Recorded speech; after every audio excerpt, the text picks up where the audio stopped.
অন্নপূর্ণা ভান্ডারে যারা যারা আবেদন করেছেন এবং যাদের অ্যাকাউন্ট স্ট্যাটাস এখনও পর্যন্ত আন্ডার এনকোয়ারি দেখাচ্ছে, সেই সমস্ত আবেদনকারীদের জন্য এবার কিন্তু বড়সড় আপডেট সামনে এসছে। হ্যাঁ বন্ধুরা, 5টি বড়সড় আপডেট সামনে এসছে। যদি আপনাদের আবেদনের স্ট্যাটাস এখনও পর্যন্ত আন্ডার এনকোয়ারি দেখায় অথবা এখনও পর্যন্ত যদি রিজেক্টেড দেখায়, দেখুন অন্নপূর্ণা যোজনার কিন্তু ভ্যারিফিকেশন চলবে 30/8/2026 পর্যন্ত, অর্থাৎ আগামী 30 আগস্ট 2026 পর্যন্ত ভ্যারিফিকেশন চলবে।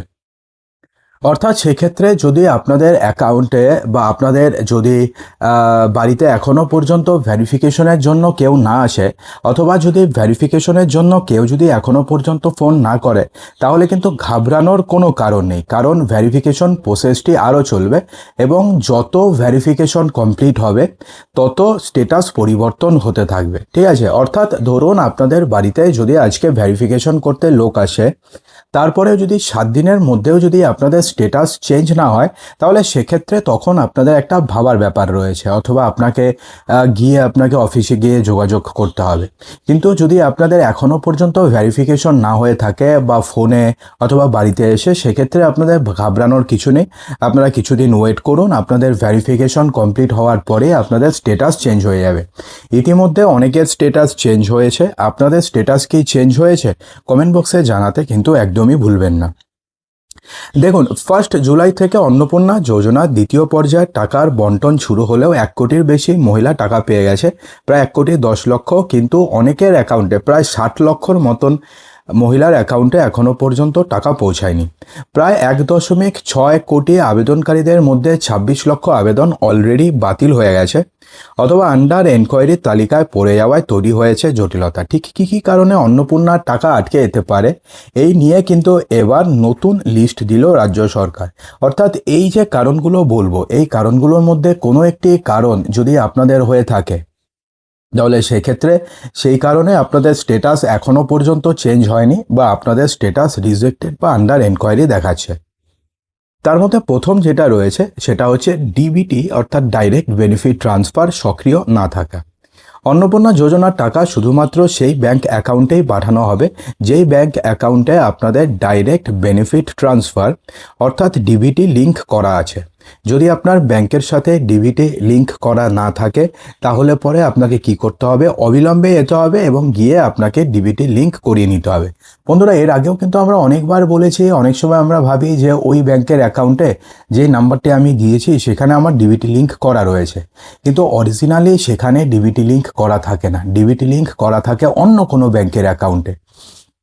তো সেক্ষেত্রে কি হয়, ওই ব্যাংক অ্যাকাউন্টে ধরুন আপনাদের টাকা ঢুকে আছে, আপনারা তো ওই ব্যাংকে গিয়ে খোঁজই করেননি। তো সেক্ষেত্রে আপনি যে অ্যাকাউন্ট নাম্বার দিয়েছেন সেই ব্যাংকে গিয়ে খোঁজ করছেন, টাকা ঢুকছে না, আপনারা টেনশন হচ্ছেন। তো সে কারণে অবশ্যই একবার চেক করে নেবেন। এনপিসিআই ওয়েবসাইট থেকে 2 মিনিট লাগে চেক করতে, চেক করে নেবেন। চেক করে নেওয়ার পরে আপনি বুঝতে পারবেন যে কোন অ্যাকাউন্টে আপনাদের ডিবিটি লিঙ্ক করা রয়েছে। ঠিক আছে। নামের বানানে অমিল। অনেক ক্ষেত্রে আধার কার্ড এবং ব্যাংকের নথিতে নামের বানানে অমিল থাকার কারণে টাকা ক্রেডিট হচ্ছে না। আধারে দেওয়া নামের সাথে ব্যাংকের অ্যাকাউন্টের নামের বানান হুবহু মিলছে কিনা সেটা আরও একবার যাচাই করে দেখুন। অনেক সময় এটা কিন্তু হচ্ছে আজকাল, যে আপনাদের আধার কার্ডে যে বানানটি রয়েছে এবং ব্যাংক অ্যাকাউন্টে যে বানানটি রয়েছে দুটোর মধ্যে অমিল রয়েছে, অর্থাৎ কোনো ধরুন একটা বানানে কোনো মিস্টেক রয়েছে বা ধরুন কিছু একটা মিস্টেক রয়েছে। যদি এরকম হয়ে থাকে তাহলে সেক্ষেত্রেও আপনাদের অ্যাকাউন্টে টাকা আটকে যেতে পারে। তাহলে সেক্ষেত্রে একবার আপনি ব্যাংকের পাসবইটি দেখুন যে কী নাম লেখা রয়েছে এবং আপনার আধার কার্ডে দেখুন কী নাম লেখা রয়েছে। দুটোর যদি স্পেলিং ঠিক হয় তাহলে পরে তো এটা ঠিক আছে, কোনো সমস্যা নেই, আপনাকে পরেরটা দেখতে হবে। আর যদি দেখেন না এক্ষেত্রে কোনো সমস্যা হয়েছে, তাহলে আপনি গিয়ে চেঞ্জ করে নিন। এরপরে যেটা আছে সেটা হচ্ছে তথ্য গোপনের চেষ্টা। প্রশাসন সূত্রে খবর, কিছু আবেদনকারী ফর্ম ফিল আপের সময় প্রয়োজনীয় তথ্য গোপন করেছিলেন। ভেরিফিকেশনের সময় সেই জালিয়াতি ধরা পড়ায় ওই আবেদনগুলো সরাসরি বাতিল হয়ে গেছে। যেমন ধরুন আপনি অ্যাপ্লিকেশন করেছিলেন, আপনারটা প্রথমে আন্ডার এনকোয়ারি ছিল, আপনাদের বাড়িতে লোক এসছে, লোক আসার পরে দেখলেন যে আপনাদের স্ট্যাটাস রিজেক্টেড হয়ে গেছে। আপনি এখন ভাবছেন যে রিজেক্টেড কেন হলো, আমার বাড়িতে তো ভেরিফিকেশন করতে লোক আসলো, আমার তো অ্যাকসেপ্টেড হওয়ার কথা ছিল বা অ্যাপ্রুভড হওয়ার কথা ছিল। কিন্তু আপনি এমন কোনো তথ্য আপনি ভুল দিয়েছেন যেটা আপনি ফর্মে ভুল দিয়েছেন, আপনাদের বাড়িতে এসে দেখলো না, ব্যাপারটা তো পুরোপুরি আলাদা। তো এক্ষেত্রে কিন্তু আপনাদের আবেদন বাতিল হয়ে যেতে পারে। ফর্মে ভুল তথ্য, অনিচ্ছাকৃত ভুলের কারণে অনেক আবেদন আটকে আছে। প্রশাসন সূত্রে খবর, খুব শীঘ্রই ফর্মে ভুল সংশোধনের জন্য এডিট অপশন দেওয়া হবে। সেই অপশন চালু হলে দ্রুত নিজের ভুল ঠিক করে নিতে হবে।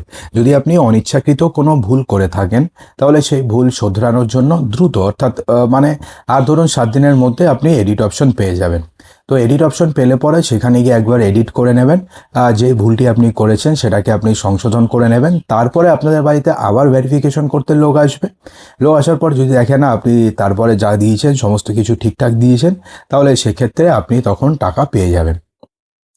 এবং সবথেকে বড় এবং সবথেকে ইম্পর্ট্যান্ট যেটা, সেটা হচ্ছে জাতিগত শংসাপত্র, প্রতিবন্ধী সার্টিফিকেট বা অন্যান্য নথিপত্র জাল প্রমাণিত হলে আবেদন বাতিল করা হয়েছে।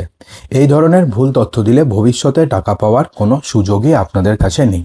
দেখুন, এক্ষেত্রে তো আর আপনাদের যদি এসসি সার্টিফিকেট থাকে তাহলে আপনি বেশি টাকা পাবেন এমন তো নেই।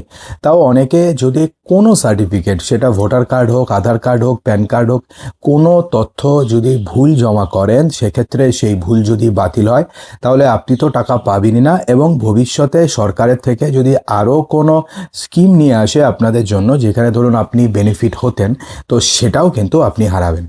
তো আশা করব যে ভিডিওটিতে আপনাদের সমস্ত কিছু বোঝাতে পেরেছি, এবং এই যে ভুলগুলো আপনাদের বললাম এগুলোর মধ্যে কোনো একটি কি আপনি করেছেন, কমেন্ট বক্সে জানাতে একদমই ভুলবেন না, এবং ভিডিওটিকে লাইক করবেন, শেয়ার করবেন, চ্যানেলটিকে সাবস্ক্রাইব করতে একদমই ভুলবেন না।